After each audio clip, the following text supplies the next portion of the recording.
ॐ ऐं दुर्गां शिवं शान्तिकरीं ब्रह्मणीं ब्रह्मणोऽप्यां सर्वलोकपुनोतीं च पुनामामि सदा शिवां मङ्गलं शोभनं शुद्धं निष्कलं परमङ्गलं विश्वेश्वरीं विश्वमातां चण्डिकां प्रणमामहं सर्वं देवमयीं देवीं सर्वलोकभयापहं ब्रह्मेशो विष्णुनमितं प्रणमामि सदा बिन्धस्तां बिन्धनीलं दिव्यस्थाननिवासिनीं योगिनीं योगजननीं चण्डिकां प्रणमामहम् ईशानमात्रं देवविश्वरी विश्वप्रियां प्रणतोऽस्मि सदा दुर्गा संसारवातारिणीं इदं पठति शस्त्रं सिन्वादुवापि च नरो मुक्त सर्वपापभ्यो मोचते दुर्गायुष्यः। ॐ आयुर्देहि यशो देहि भाग्यं भगवती देहि मे पुत्रां देहि धनं देहि सर्वान् कामश्च देहि मे प्रचण्डे पुत्रदे नित्यं सुप्रीति शिरोनायिके कुलोत्पत्तिकरे चक्रे जयं देहि नमोस्तुते। रुद्रचण्डी प्रचण्ड सायिषी प्रचण्ड बलशालिनी रक्षमां सर्वतो देवी विश्वेश्वरी नमोस्तुते। दुर्गे तारिणी दुर्गे तं सर्वाशुभानिवारिणीं धर्मार्थ मोक्षदे देवी नित्यं मे वरदा भव। दुर्गे दुर्गे महाभागे ताइमां शङ्करे प्रिये महिषासिंहमदोमत्ते प्रणतोऽस्मि प्रसीद मे। हरो पापं हरो क्लेशं हरो शोकं हरात्मकं हरो रोगं हरो क्षोभं हरो मारि हरि प्रिय। নমস্কার দর্শকবৃন্দ, আমি পণ্ডিতজি ভিগুশ্রী জাতক বলছি। 12ই এপ্রিল থেকে 12ই মে মঙ্গল শনির নক্ষত্র অর্থাৎ পুষ্যা নক্ষত্রে অবস্থান করবে। শনি এবং মঙ্গল এর সম্পর্ক সর্বদা হচ্ছে শত্রু সম্পর্ক। জ্যোতিষশাস্ত্র মতে যদি কোনোভাবে শনি মঙ্গলের সহাবস্থান ঘটে, সেক্ষেত্রে শনির দশা মঙ্গলের অন্তর্দশা বা মঙ্গলের দশা শনির অন্তর্দশা বা মঙ্গলের মহাদশা শনির মহাদশা কিন্তু নানা রকম প্রতিকূলতা আসে। তার জীবনে সাফল্যের ক্ষেত্রে বাধা বিড়ম্বনা আসে। তেমনি শনির নক্ষত্রে মঙ্গলের থাকা, আবার মঙ্গলের নক্ষত্রে শনির অবস্থান কখনো শুভ ফল দেয় না। সেক্ষেত্রে নানা রকম সমস্যা বা জটিলতা আসে জাতক জাতিকার জীবনে। বর্তমানে মঙ্গল কর্কট রাশিতে নিচস্থ অবস্থায় আছে। নিচস্থ অবস্থায় মঙ্গল 12ই এপ্রিল থেকে 12ই মে পর্যন্ত শত্রু নক্ষত্রতে শনির নক্ষত্রে অবস্থান প্রবলভাবে অশুভ। এবং যে সমস্ত জাতক জাতিকার জন্মছকে জন্মকালীন মঙ্গল নিচস্থ অবস্থায় ছিল, তাদের ক্ষেত্রে কিন্তু নানা রকম প্রতিকূলতা আসতে পারে এবং নানাবিধ সমস্যা জটিলতা। কী ধরনের সমস্যা আসে? শারীরিকগত সমস্যা আসে, চোট আঘাত রক্তক্ষরণ জাতীয় সমস্যা আসে। অনেক ক্ষেত্রে দেখা যায় মামলা মোকদ্দমা গুপ্ত শত্রু বৃদ্ধি এই জাতীয় সমস্যা আসে। অথবা যারা ব্যবসা করছেন ব্যবসা ক্ষেত্রে নানা রকম প্রতিকূলতা আসতে পারে। দাম্পত্য জীবনে অনেক সমস্যা আসে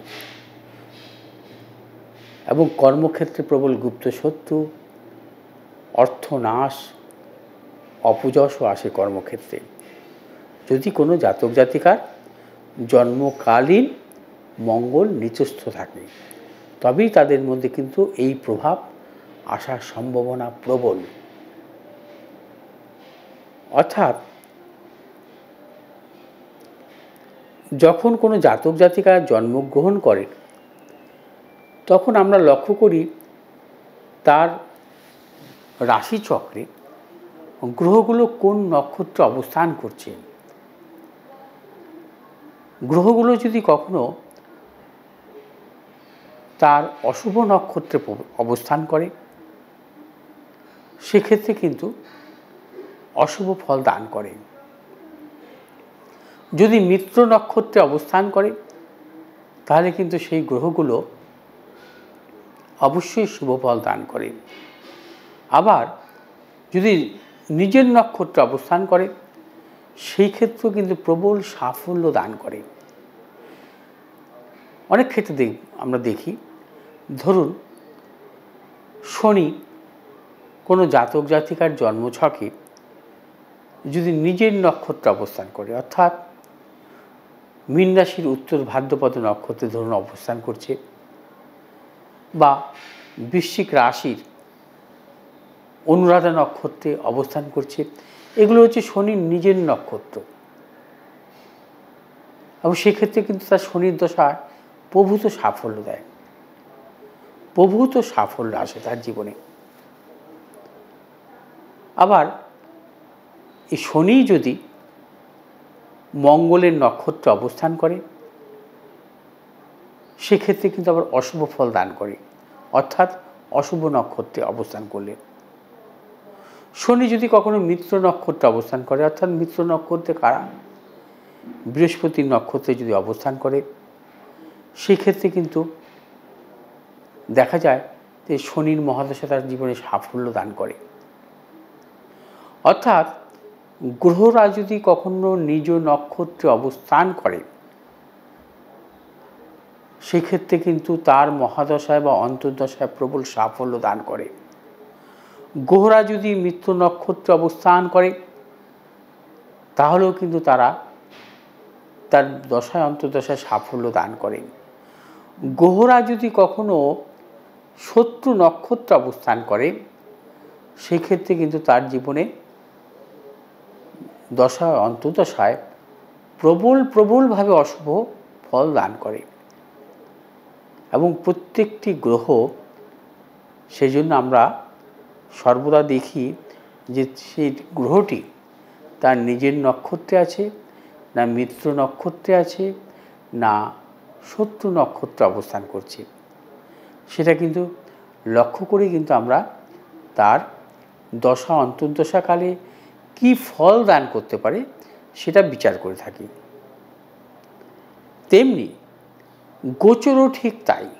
গোচরকালে যদি কখনো কোনো গ্রহ অশুভ নক্ষত্রে অবস্থান করে, যেমন এখন বর্তমানে শনি পূর্ব ভাদ্রপদ নক্ষত্রে অবস্থান করছে, 28শে এপ্রিল পর্যন্ত থাকবে। পূর্ব ভাদ্রপদ নক্ষত্রে শনির অবস্থান কিন্তু শুভ, বৃহস্পতির নক্ষত্রে। আবার 28শে এপ্রিলের পর শনি উত্তর ভাদ্রপদ নক্ষত্রে প্রবেশ করবে, সেটা শনি নিজ নক্ষত্র। নিজ নক্ষত্র থাকবে 3 অক্টোবর পর্যন্ত, সেটাও হচ্ছে শুভ। বৃহস্পতি বর্তমানে অবস্থান করছে বৃষ রাশির মৃগশিরা নক্ষত্রে, সেটাও হচ্ছে মঙ্গলের নক্ষত্রে শুভ ফল দান করবে। তারপর আবার দেখা যাচ্ছে বৃহস্পতি মিথুন রাশিতে ঢুকবে এবং 14ই মের পর বৃহস্পতি হচ্ছে আদ্রা নক্ষত্রে প্রবেশ করবে। আদ্রা নক্ষত্র কিন্তু বৃহস্পতি রাহুর নক্ষত্রে বৃহস্পতি অশুভ ফল দান করে।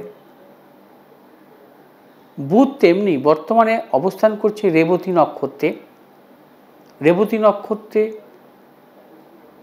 বুধ এখন বর্তমানে অবস্থান করছে উত্তর ভাদ্রপদ নক্ষত্রে, অর্থাৎ শনির নক্ষত্রে। শনির নক্ষত্রে বুধের অবস্থান শুভ নয়। তারপরে ঢুকবে রেবতী নক্ষত্রে। রেবতী নক্ষত্র হচ্ছে বুধের নিজের নক্ষত্র, বুধ শুভ ফল দান করবে। এখন বর্তমানে শুক্র যেমন আছে বৃহস্পতির নক্ষত্রে, শুক্র এবং বৃহস্পতির সম্পর্ক হচ্ছে শত্রু সম্পর্ক, অর্থাৎ শুক্র ভালো ফল দিতে পারবে না। তারপর ঢুকবে শনির নক্ষত্রে। শনির নক্ষত্র শুক্র শুভ ফল দান করে না, কারণ শুক্র এবং শনি সম সম্পর্ক, খুব অশুভ ফল দান করে না, আবার খুব শুভ ফলও দান করে না। তারপর ঢুকবে রেবতী নক্ষত্রে। রেবতী নক্ষত্রে বুধের নক্ষত্রে শুক্র কিন্তু বিশেষভাবে শুভ ফল দান করে। এখন বর্তমানে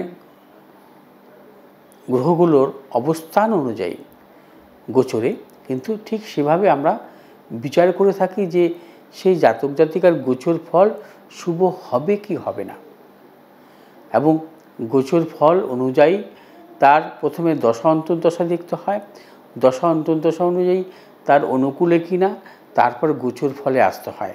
গোচর ফল তার অনুকূলে কিনা তবেই সে জীবনে কিন্তু ওই সময়টায় সাফল্য পেতে পারে। অতএব এক্ষেত্রে শনির নক্ষত্রে মঙ্গলের অবস্থান কখনোই কিন্তু শুভ নয়।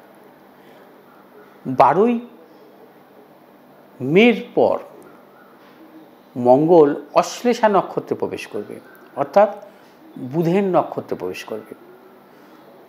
মঙ্গল এবং বুধ সম্পর্ক কিন্তু অশুভ, সেটাও কিন্তু অশুভ ফল দান করবে। অতএব ঠিক সেভাবে দেখতে হয় যে জাতক জাতিকার জন্মছক অনুযায়ী গোচর ফল কেমন হতে পারে। অতএব আগামী মে মাসের 12 তারিখ পর্যন্ত শনির নক্ষত্রে মঙ্গলের অবস্থান কিন্তু কখনোই শুভ নয়।